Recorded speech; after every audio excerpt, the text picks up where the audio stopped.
Minute पंडित जी, फेरों को उल्टा लगाइए। ये शादी नहीं हो सकती। वापस जाएगी।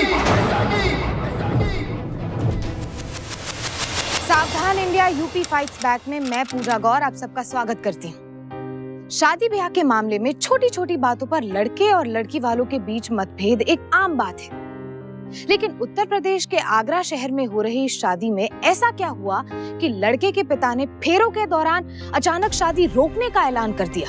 शादी जैसे शुभ काम में तो टोकना भी अशुभ माना जाता है। फिर यहाँ ऐसा क्या हो गया कि शादी की रस्में इस तरह से रोक दी गई और दो लोगों की नई जिंदगी शुरू होने से पहले ही थम गई। आइए जानते हैं इन सारे सवालों के जवाब। नमस्ते अंकल जी। कहाँ थे तुम लोग यार? घड़ी देखिए। सॉरी अंकल जी, वो रास्ते के लिए कुछ सामान ले रहे थे, चक्कर में लेट हो गए। अरे यार, तुम लोगों के सामान के चक्कर में बारात लेट हो रही है। हाँ। और देखो बस भी भर चुकी है। चलो अंदर। हाँ, पीछे वाली सीट पर जम जाना। चल भाई चलो। बाबा का फोन है। जी बाबा। अरे यार, तुम लोगों को फोन उठाने में इतनी देर क्यों लगती है? जी वो शोर की वजह से ठीक से सुनाई नहीं दिया। शोर तक ही रहियो बेटा, शादी की खुशी में ज्यादा बहक मत जाना। जी आप बिल्कुल फिक्र मत कीजिए। अच्छा सब लोग आ गए? और वो संदीप और राहुल? हाँ अभी आए हैं, उन्हीं के चक्कर में तो देर हो गई। और तुम्हारे दोस्त नहीं होते ना तो ये छोड़ देता लौंडो को। अच्छा चल, ध्यान रखना अपना। सुन। जी बाबा। ड्राइवर को बोलना कि कार बस के साथ ही रखे। जी बाबा। चलो ड्राइवर। सुनो, बस को कार के साथ साथ रखना। चलो।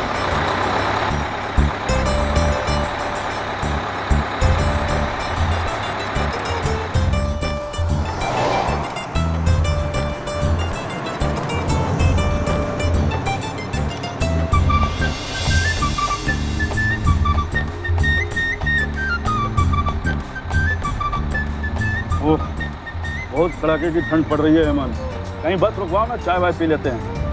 अरे जीजा जी, कड़ाके की ठंड में चाय से अपना कुछ नहीं होने वाला। अरे हमको तो कुछ और चाहिए, वैसे भी पहुंचने में 1 आध घंटा लगेगा।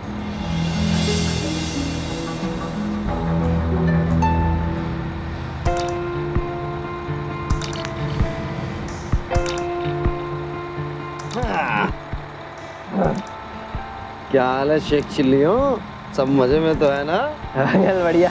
बेटा वो ठंड से बचने के लिए कुछ कंबल वंबल लाए हो कि नहीं? हाँ बिल्कुल अंकल, आपको चाहिए? देखो बेटा, जिस स्कूल में तुम पढ़ते हो ना, उसके हम प्रिंसिपल रह चुके हैं। क्या हमें नहीं मालूम कि रास्ते के लिए कौन सा जरूरी सामान लाने में देर हुई? अरे अंकल।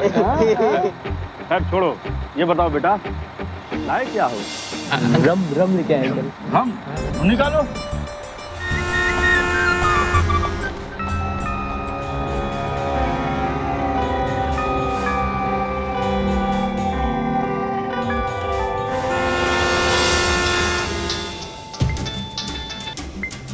जी बाबा। मेरी बात ध्यान से सुन। लड़की वालों ने स्वागत द्वार लगाया होगा जनमासा का पहले, वहाँ पहुँच कर रुक जाना, अंदर मत चले जाना। लड़की के बाप से पहले हिसाब किताब कर लो। जी। अगर सारा हिसाब किताब सही रहा ना तो मैं इशारा करूंगा तो तू अंदर जाना, समझा? जी समझ गया। चल ठीक है।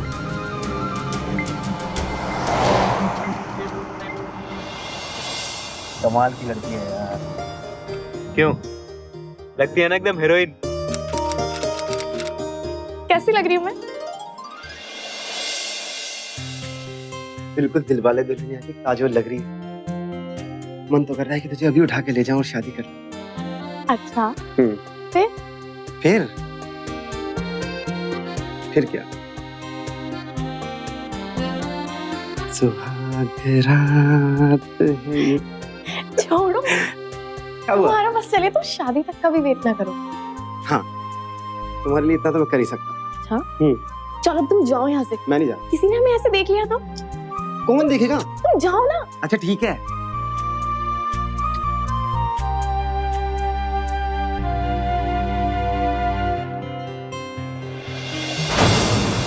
मीना,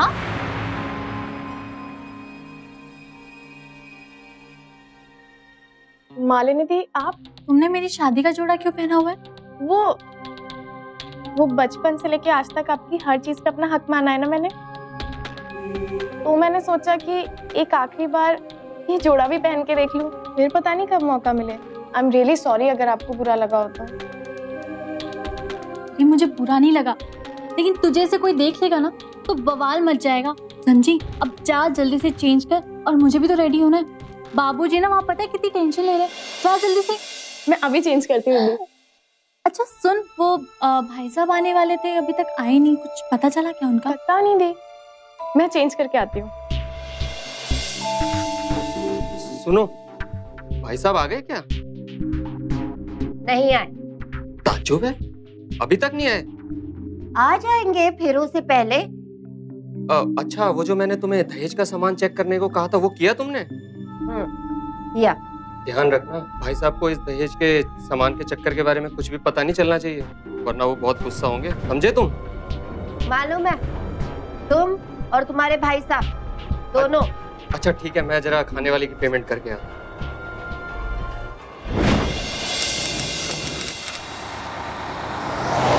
अरे ड्राइवर, अरे जरा गाड़ी साइड में रोकना तो।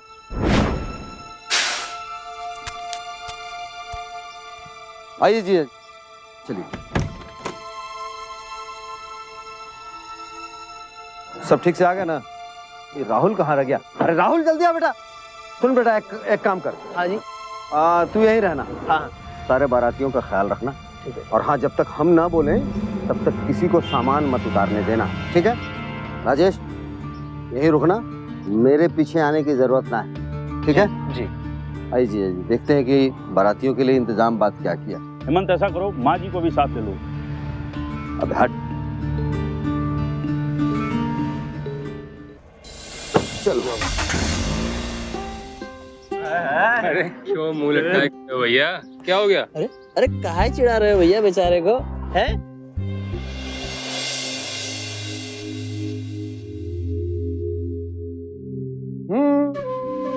सब ठीक ही लग रहा है, क्यों जीजा जी? हाँ हेमंत, कैश तो ठीक ही लग रहे हैं, नोट भी कड़क है। पूरे 6 लाख हैं, आज सुबह ही बैंक से निकलवाए, जो बात तय हुई थी। और समधी साहब जेवर? 4 लाख के हैं। बाकी तो सब लेन देन का सामान है, हमें तो सिर्फ कैश और जेवर चेक करना था।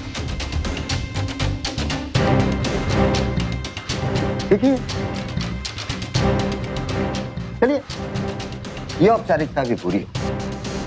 अब ऐसा कीजिए, समधी साहब की बारात तो आ चुकी है, तो बारातियों के लिए थोड़ा सा नाश्ता बस में भिजवा दीजिए, बाकी हम लोग नाचते गाते ढोल बजाते निकल लेंगे। जी जी बिल्कुल, वो भी इंतजाम कर देंगे। ठीक है, चले?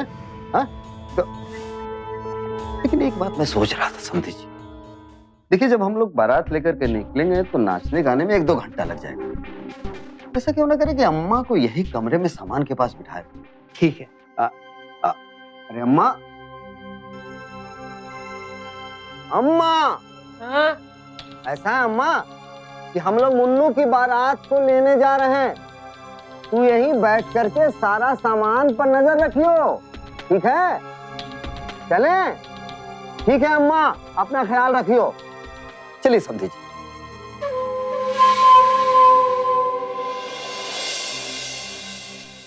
सुन प्रमोद, भाई साहब को इन सब चीजों के बारे में पता नहीं चलना चाहिए।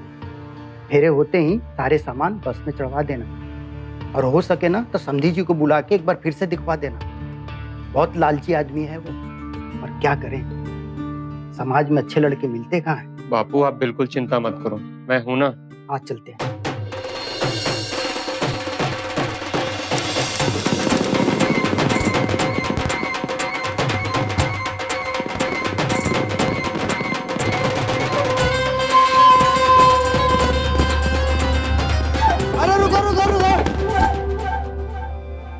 अरे क्या समझे जी, मगर शगुन के लड़का उतारिएगा। हाँ हाँ हाँ, 1 मिनट।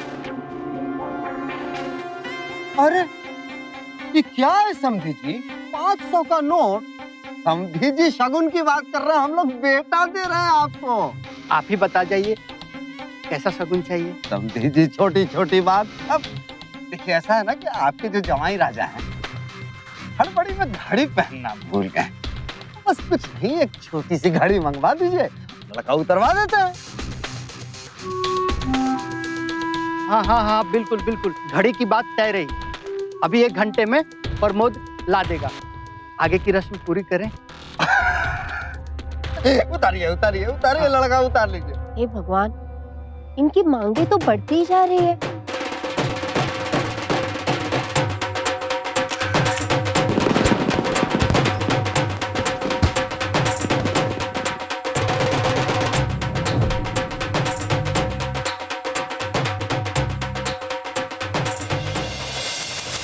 दहेज हमारे समाज की एक कड़वी हकीकत है और पिछले 10 सालों में लगातार कोशिश के बावजूद इस प्रथा पर रोक नहीं लगाई जा सकी है।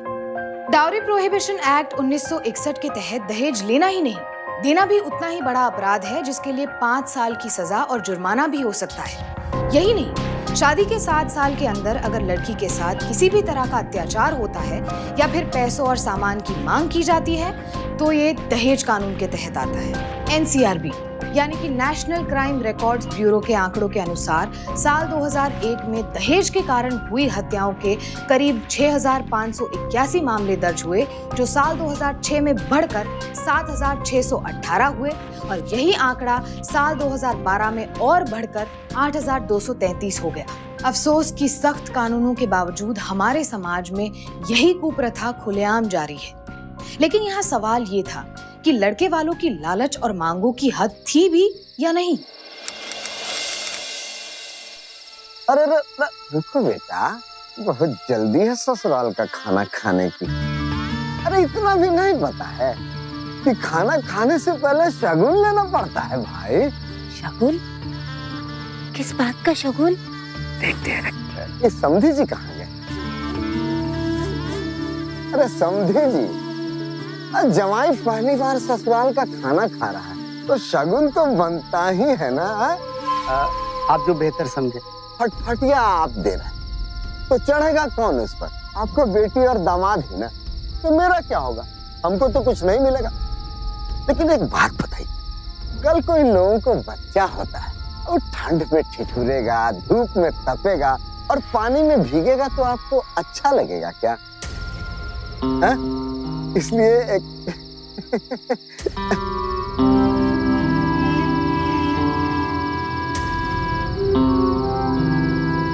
जी बस मैं 1 मिनट में आया। जरूर जरूर। अरे हमें कौन सी जल्दी है अपना बेटा आपको सौंपने की, बस ध्यान रखिएगा कि मुहूर्त न निकल जाए।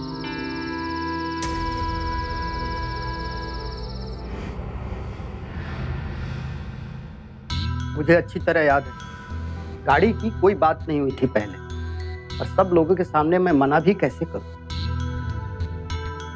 ये तो कुछ समझ में नहीं आता। बाबूजी, माफ करना छोटे मुंह बड़ी बात, पर मीना की शादी के लिए जो रुपए आपने बचा के रखे हैं वो भी मालिनी की शादी में डाल दीजिए। इन लोगों का तो मुंह बंद होते हुए नजर ही नहीं आ रहा। प्रमोद बेटा, तेरा क्या ख्याल है? फिलहाल पहले जो जरूरी है वही करना ही बेहतर है। बाकी आपको इतनी चिंता करने की कोई जरूरत नहीं है।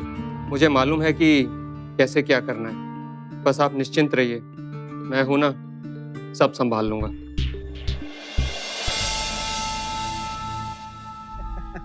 अरे ठीक है समझी जी, छोटी ही सही लेकिन गाड़ी तो है ना भाई। बस एक बात का ध्यान रखिएगा कि सुबह होते ही सबसे पहले बुकिंग करवा लीजिएगा। आइए, अरे आइए खाना खाते हैं, चलिए आइए आइए बैठिए। चलो भाई, अरे खाओ खाओ खाओ बेटा, खिलाओ बहू खिलाओ। सुन लो तुम लोग अच्छे से, हमें ना किसी भी तरह लड़के वालों से जूते चुरा के ही लाने हैं।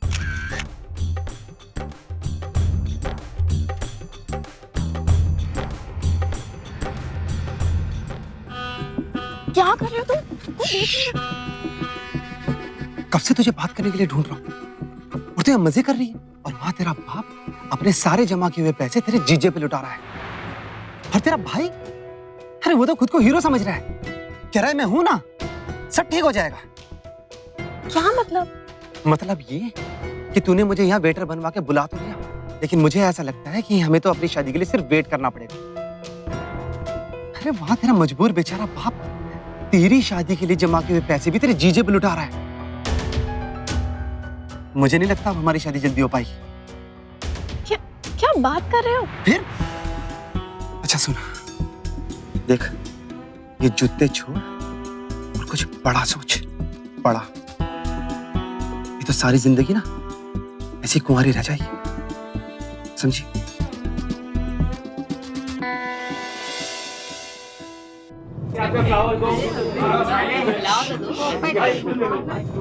कुछ लाओ। अब ये कोई समय है इन सब बातों के लिए? अब इसमें इतनी रोने वाली क्या बात है? अपनी फूटी हुई किस्मत पे रो रही हो।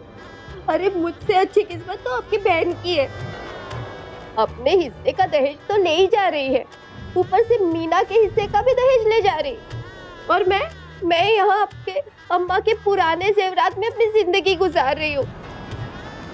देख लेना, ये शादी जब हो जाएगी ना तो इतने भी पैसे नहीं बचेंगे कि मेरे लिए एक छोटा सा हार बनवा के दे सको। बस इतनी सी बात? जरा अपना हाथ तो दिखाओ मुझे, मैं भी तो देखूं कि तुम्हारी किस्मत कितनी खराब है। अरे दिखाओ तो।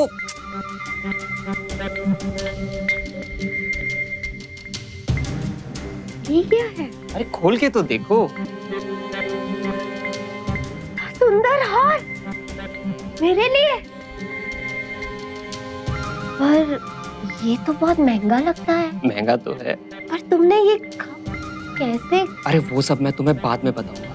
फिलहाल सिर्फ तुम इतना ध्यान में रखना कि अगर कोई तुमसे इस हार के बारे में पूछे तो ये मत कहना कि हार मैंने तुमको दिया है, कहना कि तुम्हारी बुआ जी ने तुम्हारी ननद के लगन पे तुमको दिया है। समझी कुछ? ठीक है, पर ऐसा क्यों? मुझे सच सच बताओ, इतने सारे रुपए तुम्हारे पास आए कहाँ से? अरे बस अब तुम आम खाओ और पेड़ गिनने की गिनती हम पे छोड़ दो।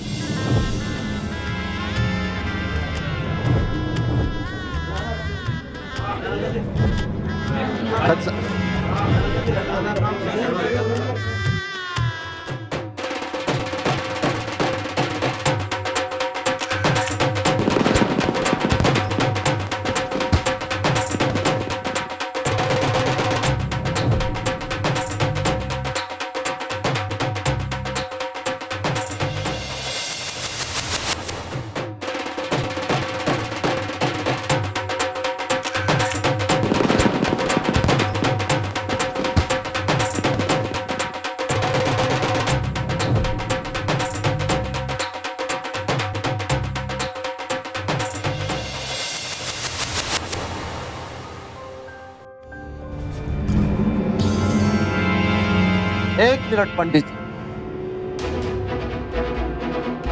कितने फेरे हुए?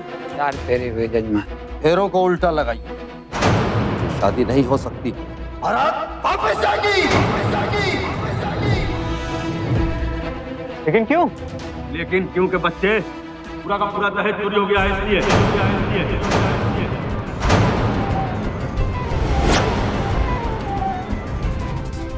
भगवान, मेरा जिंदगी भर की जमा पूंजी मैं लुट गया, बर्बाद हो गया। बंद करो अपना नाटक। जिंदगी भर की जमा पूंजी, जिंदगी भर की जमा पूंजी। अच्छा तरीका ढूंढा है तुमने अपनी जिंदगी भर की जमा पूंजी को बचाने का। ये क्या कर रहे हैं आप? मैं क्या कर रहा हूँ? बाहर आओ, दिखाता हूँ कि मैं क्या कर रहा हूँ। समझी जी, रुक जाइए। समझी जी, रुक जाइए। अरे यहाँ से फॉलो कर दो। नहीं करेगा। मुझे हुआ क्या बताइए तो सही। खड़ा होकर के हीरो बनने की कोशिश मत करो। चलो सारे बाराती वापस। समझी जी, हटो। अरे चोर पकड़ा जाएगा। समझी जी, रुक जाइए। हम आपको जाने नहीं देंगे यहाँ से। चोरों के घर रिश्ता तोड़ा है हमने। हटो। हेमंत, पुलिस। अच्छा, तो ये चाल खेली है तुमने। पहले दहेज का सामान तय करवाया और जब लग रहा है कि सामने वाली पार्टी इतनी बेवकूफ नहीं है, आसानी से मानने वाली नहीं है, पुलिस को बुलवा लो, धमकी दे डालो ताकि अपनी बेटी हमारे गले मर सको। सुन लीजिए समधी जी, मालनी हमारी बेटी है कोई सर का बोझ नहीं जो किसी के भी सर मर दूं। लग तो ऐसा ही रहा, ठंड से पहले आवाज नहीं निकल रही थी, गिड़गिड़ा रहे थे हमारे सामने, और पुलिस को देखकर के हालत में जान रही है। ये बड़े भाई साहब हैं, शादी के लिए आए हैं। क्या बात? एकदम फेरों के समय में तो पहुंचा हूं यहाँ। लगता है यहाँ तो पूरा विदाई का माहौल दिख रहा है। क्या बात क्या है? मालिनी, मालिनी कहाँ है? अच्छा, यहाँ सब मेरे स्वागत के लिए खड़े हैं क्या? अरे वो दरअसल मंत्री जी की रैली थी, मथुरा जाना पड़ा, इसलिए थोड़ा आने में देरी हो गई। लेकिन प्रमोद, क्या हो रहा है यहाँ?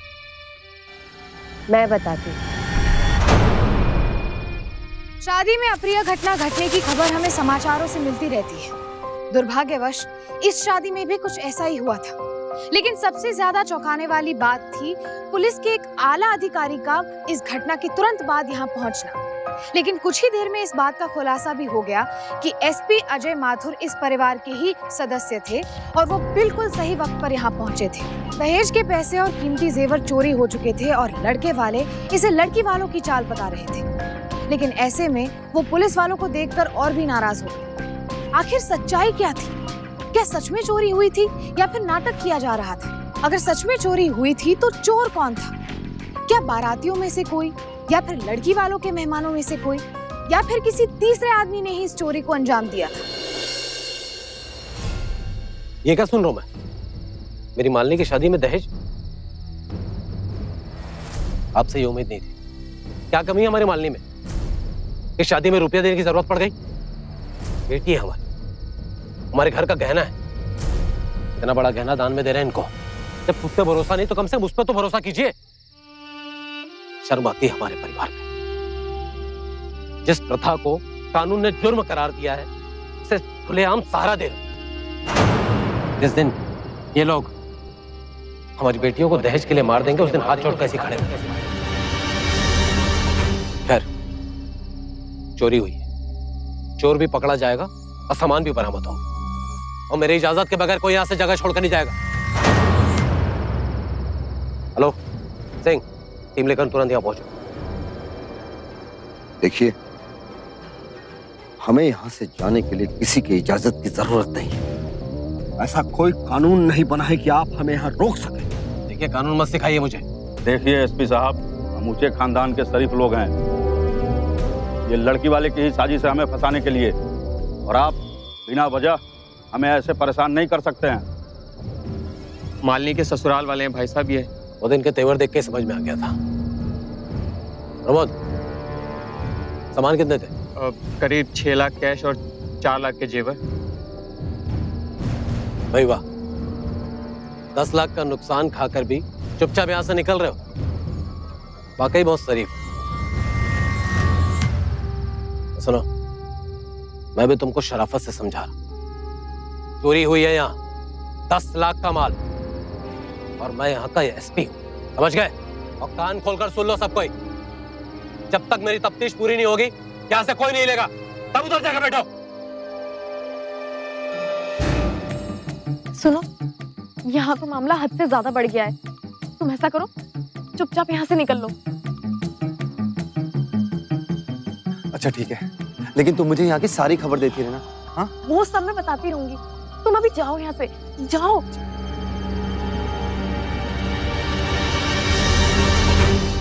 अबे चोरों की तरह कहाँ भाग के जा रहा है? चल।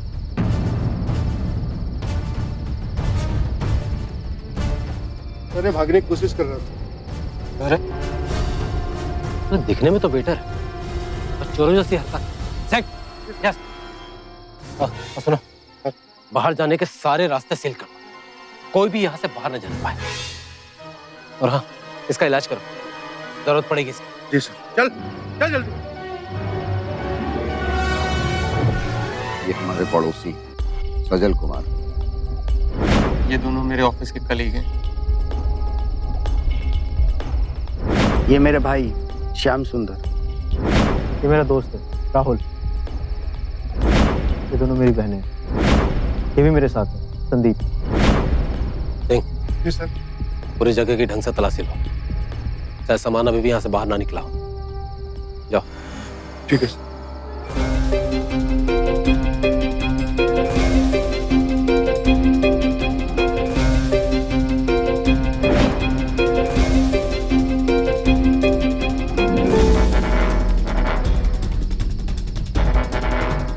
मामला कुछ पेचीदा होते जा रहा है। सुनो, शादी का जो वीडियो शूट कर रहा था ना, उसको यहाँ लेकर आओ तुरंत। इतने सारे लोगों में से चोर कौन हो सकता है ये जानना मुश्किल था, लेकिन इतना तो तय था कि चोर हो न हो इस वक्त वहीं मौजूद था।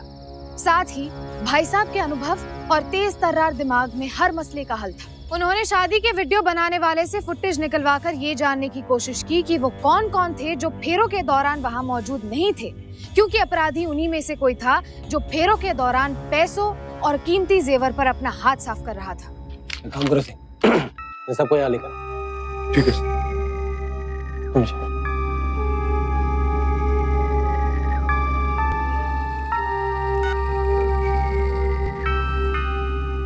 हेलो, हाँ मैनेजर साहब, अब सॉरी इतनी रात को आपको तकलीफ दी।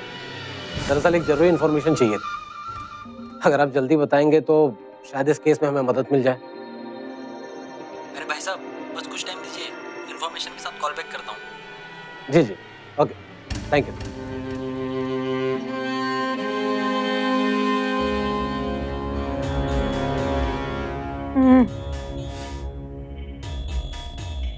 भगवान, सर फटा जा रहा है।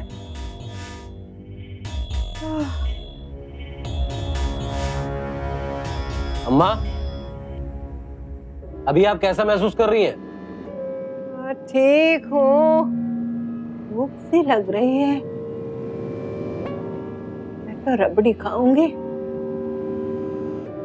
माँ, घर में चोरी हुई है, शादी रुक गई है यहाँ। आपने किसी को कमरे में आते हुए देखा क्या? नहीं तो भूख सी लग रही है बेटा, रबड़ी ला दे। मुझे तो बहुत नींद आ रही है, क्या करूं? लगता है इनका क्लोरोफॉर्म का नशा जो अभी तक उतरा नहीं है।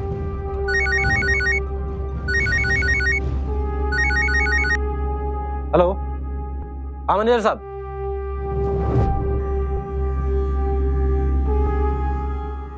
तुम में से हर कोई थोड़ी देर के लिए सही, लेकिन फेरे के समय गायब थे। मैंने वीडियो देखा। अब सब कोई सच सच बोलो, नहीं तो हवालात में ले जाकर सच उगलवाऊंगा। बोल। नहीं सर, हम पूरे समय वहीं थे। हम सबको कोल्ड ड्रिंक सर्व कर रहे थे। और हाँ, हम मानते हैं कि आपने हमें तब नहीं देखा होगा जब हम वीडियो वाले को कोल्ड ड्रिंक देने गए। और आपको हमारा विश्वास नहीं है तो आप पूछ सकते हैं सर। और तो सर वो ठंड बहुत थी और राजेश दारू चाह रहा था, तो सर मैं तो बस वही लेने गया था। और उसके बाद तो सर मैं पूरा टाइम वहीं पर था। आपने देखा ही होगा सर। देखिए एसपी साहब, मैं आपसे कह देता हूँ, आप जो ये मेरे परिवार वालों को बार बार तंग कर रहे हैं ना, ठीक नहीं होगा। मैं आपके ऊपर हैरेसमेंट केस दर्ज करवाऊंगा। और मैं तुम पे डाउरी डिमांड का। कहाँ था ये बता, कहाँ था तो? अरे मैं बाथरूम गया था, उसके लिए कोई दिन और रात तय होता है क्या? सही समय पे सबको बाथरूम लगता। और तुम? देखिए भाई साहब, मैं चोर नहीं हूँ। अच्छा खासा बिजनेस है हमारा, बीवी है, बच्चे हैं। बोल।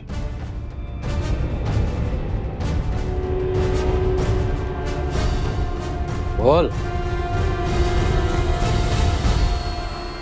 सच बोल। बोलो।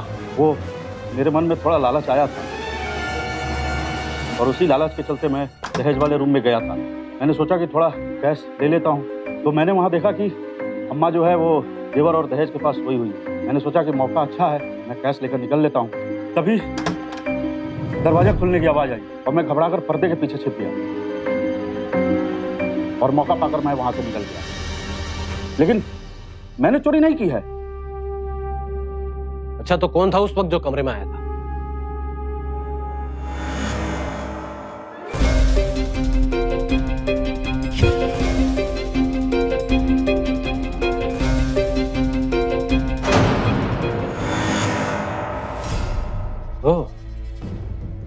वेटर?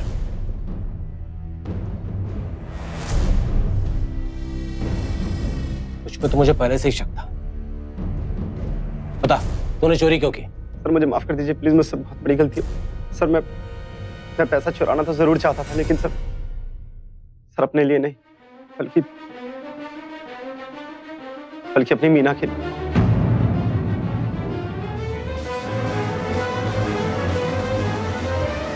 मीना के लिए? छोड़ दीजिए उसे।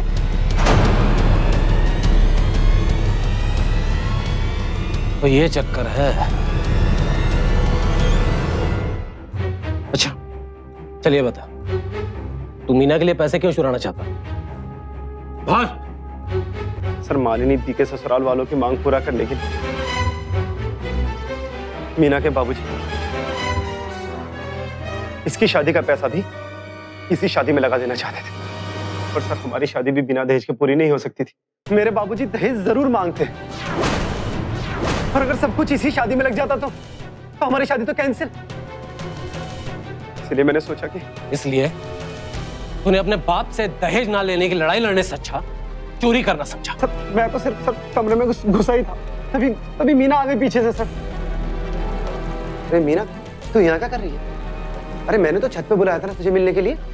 मीना? हाँ। मीना, तूने तो खबर दी थी ना कि घर में चोरी हुई है।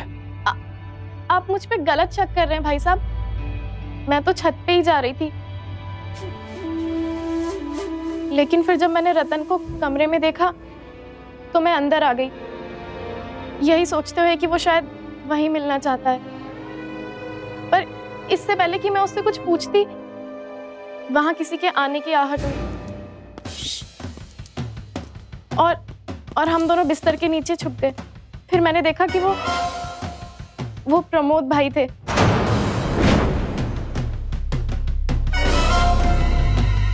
ये देख के मेरे रोंगटे खड़े हो गए। अगर वो मुझे और रतन को एक साथ देख लेते तो पता नहीं क्या करते।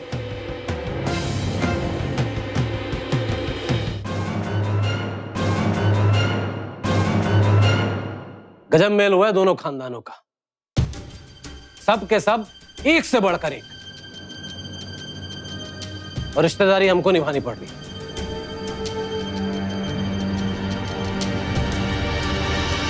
अब प्रमोद, तुम्हारा क्या खुलासा है? भाई साहब, बाबा ने मालिनी की शादी के लिए अपनी जीवन भर की सारी कमाई लगा दी थी। यहाँ तक कि हम पुष्पा के लिए एक नया जेवर भी नहीं खरीद पाए।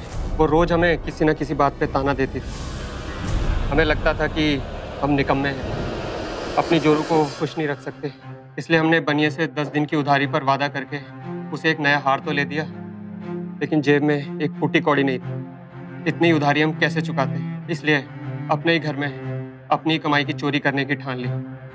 बस कुछ 50,000 की जरूरत थी उस कैश में से। हमें लगा कि दूल्हे के बाप ने पैसे तो गिन ही लिए, डोली से पहले कुछ पता नहीं चलेगा, लेकिन सारा बना बनाया प्लान चौपट हो गया। क्यों? बारात घर के मैनेजर से बात हुई थी कि शादी से पहले आधी पेमेंट हो जानी चाहिए।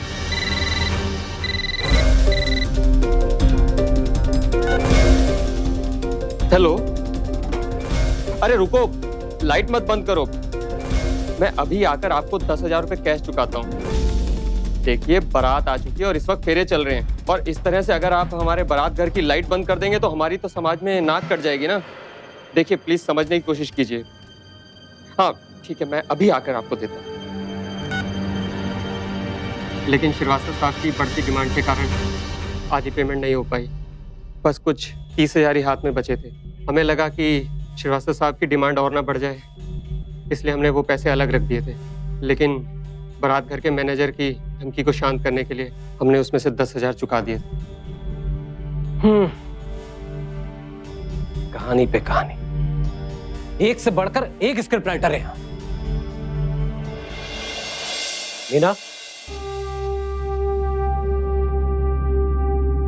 तुम्हें कैसे पता चला कि घर में चोरी हुई है? कि इस घर में किसी ने भी चोरी नहीं की तो कहीं? अरे नहीं भाई साहब, हम क्यों ऐसा करेंगे?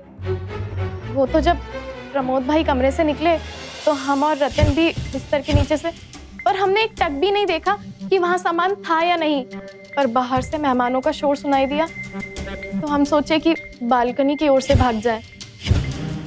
रतन तो लपक के एक ही बार में कूद गया, पर हम लहंगा पहने थे इसलिए नहीं कूद पाए। फिर हम जब कमरे में वापस आए तो हमने देखा कि कैश बॉक्स खुला पड़ा था और उसमें पैसे भी नहीं थे। जेवर के भी सभी डिब्बे खाली पड़े थे।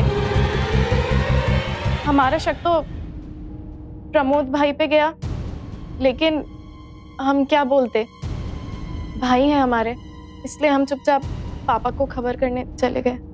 सभी के पास चोरी का अपना अपना मकसद था और सभी की अपनी अपनी कहानियां जो उन्हें निर्दोष साबित करती थी। लेकिन ऐसा जरूरी नहीं था कि वो जो कह रहे थे वो सच हो। सच्चाई कहीं तो छुपी थी, लेकिन कहाँ? इस राज पर से पर्दा उठाना अब भाई साहब के लिए भी मुश्किल होता जा रहा था। मैंने तुम सब लोगों की बातें सुनी, लेकिन इस सच में कौन सच बोल रहा है ये पता लगाना थोड़ा मुश्किल है। क्योंकि घर में चोरी तो हुई, लेकिन चोर कौन पता नहीं। वैसे एक तरीका और है, जब तक ये तफ्तीश पूरी नहीं हो जाती तब तक मैं आप सब लोगों को गिरफ्तार कर लूं। वैसे एक और तरीका है, अगर आप सब लोग मेरी मदद करें इस केस को बंद करने में। मगर कैसे? आप सब लोग मुझे 15-15 हजार रुपए दे दें। वो इसलिए कि भाई मैं अपने टीम को खिला पिलाकर इस केस को चुपचाप बंद करवा दूं। नहीं तो मजबूरन मुझे केस बनाना पड़ेगा और फिर मैं कुछ नहीं कर पाऊंगा। सोच लो, आराम से सोच लो।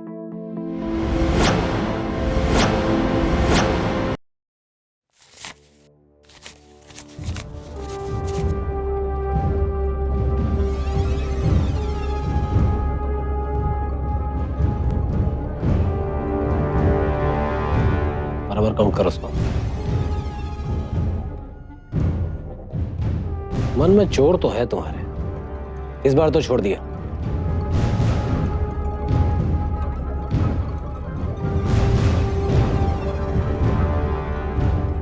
चोरी का विचार चोरी करने समान ही होता है। जाओ अपनी बहन को संभालो, उधर जाओ। और तुम ही ना, तुझे यही दब्बू मिला था प्यार करने के लिए।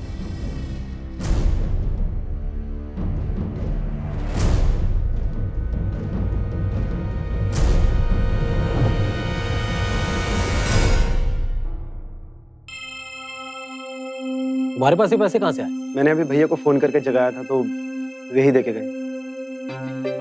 क्या यहाँ खड़े रहे? मुझे मीना के साथ डोरे डालने की सजा तो मिलेगी ना बच्चे।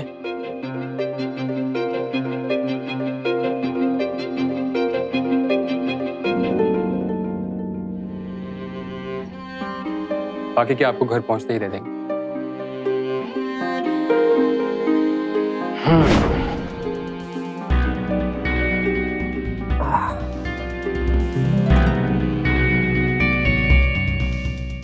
तो हम चलते हैं। भाई साहब, वो दहेज के पैसे, वो जेवर, उस चोर का क्या होगा? मेरी जिंदगी भर की जमा पूंजी थी वो, मैं बर्बाद हो गया भाई साहब। जब आप दहेज दे रहे थे तो ये सारी चीजें नहीं सोचे? अभी चिंता मत करो, एक एक पैसा वसूल करूंगा इन लोगों से। क्यों दोस्तों? जी सही कहा ना, मुझे कच्चे खिलाड़ी निकले। चोरी किए हुए कैश से ही पुलिस को रिश्वत दे रहे थे।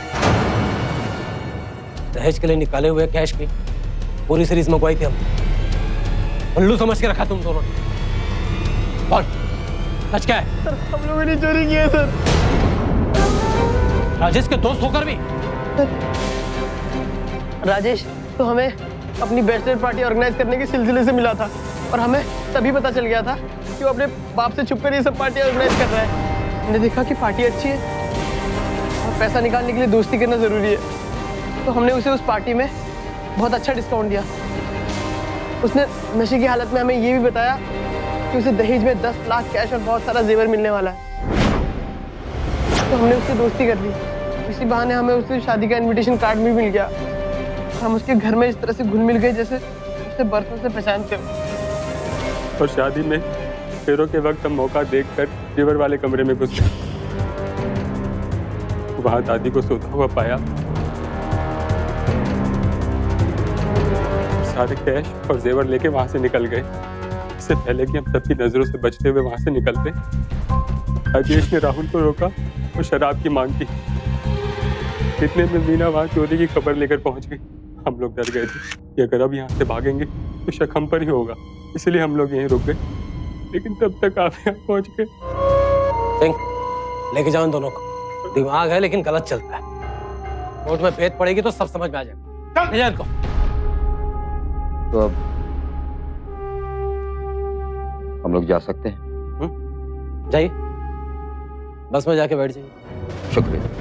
किस बात? भाई बस तो सीधा पुलिस स्टेशन जाएगी। भाई अपने डिमांड्स की खातिरदारी तो ले लो, सरकारी मेहमान बनकर। क्या मतलब? ये तो कोर्ट जाके ही पता चलेगा कि किस दफा और कौन सी सजा मिलेगी तुम सब लोग को। दहेज लेना और दहेज देना दोनों कानून के खिलाफ। जाइए, जाके बस में बैठ जाइए। तो इधर तू भी जाके बैठ। चोरी का विचार तो तेरे मन में भी आया था ना। और हाँ, तेरे पापा को ही बुला लेना। जब तेरी धुलाई होगी ना तो तेरे पापा जो है दहेज लेना भूल जाएंगे। चल जाए यहाँ से।